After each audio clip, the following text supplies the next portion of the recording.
Monsieur Van Nozer, vous avez affirmé le 5 juin 2024 que, je cite, «La France est un paradis fiscal au motif qu'il serait possible de capitaliser des revenus dans des structures qui payent peu d'impôts, par exemple dans une holding personnelle, faculté qui n'existerait pas ailleurs». Alors, est-ce que vous estimez que le système fiscal français favorise de manière disproportionnée l'accumulation de capital au sein de structures que vous qualifiez d'opaques? Le cas échéant, quelle évolution préconiseriez-vous afin d'assurer une imposition plus équitable de ces montages? Et dans cette même intervention, vous indiquez, je cite, que le gros avantage de la France, c'est que si vous n'avez pas de revenus, vous n'avez pas d'impôts, en évoquant notamment le cas du contribuable disposant d'un patrimoine élevé, en vivant mais ne supportant qu'une charge fiscale limitée. Alors, quelle évolution du cadre fiscal proposeriez-vous afin de mieux appréhender ces situations et d'en assurer une taxation plus effective? Et enfin, pensez-vous vraiment que le système fiscal français soit plus généreux que celui des autres membres de l'OCDE, ou alors le monde entier est-il un immense paradis fiscal selon votre définition? Vous aurez noté, monsieur le rapporteur, que ce podcast auquel je me suis prêté visait à convaincre les riches Français qui étaient partis de France de revenir, de profiter de... Ça y est, ils ont bien profité, ils avaient vendu leur boîte en Belgique sans payer d'impôt sur les plus-values, éventuellement fait les transmissions sous forme de dons manuels en Belgique sans payer de droits de mutation à titre gratuit, tant que c'était possible. Éventuellement en Italie, en profitant de la convention fiscale franco-italienne en matière de droit de succession, ils avaient transmis à leurs enfants, etc.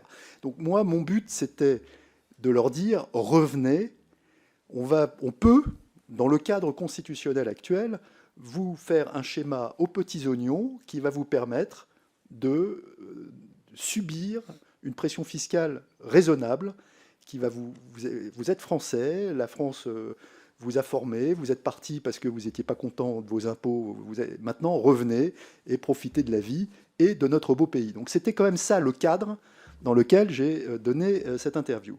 Maintenant, pour répondre à...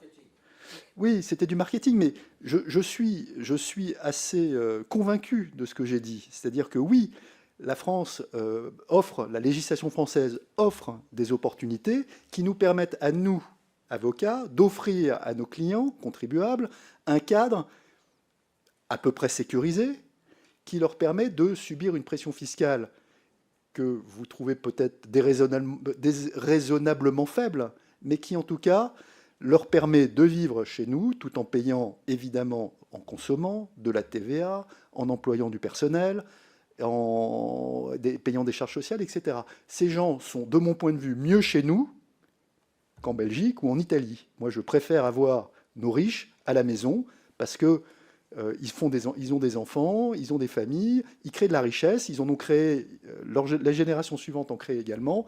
Moi, je préfère que ces gens soient résidents fiscaux français. Et c'est aujourd'hui ce que me permet de faire notre Constitution avec ce fameux article 13 de la Déclaration des droits de l'homme. Et oui, on peut vivre sur son patrimoine, mais il ne faut pas oublier que sur l'accumulation de ce patrimoine, on a payé des impôts. Quand on est français, on les a payés en France. On a payé des droits de mutation à titre onéreux quand on a acheté son immobilier. On a payé de l'impôt sur les revenus fonciers ou de l'impôt sur les sociétés sur sa détention.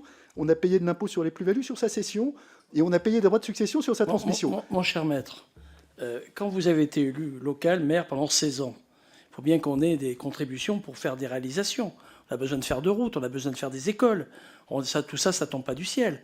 Donc moi, je veux bien entendre ce que vous dites et je comprends tout à fait ça.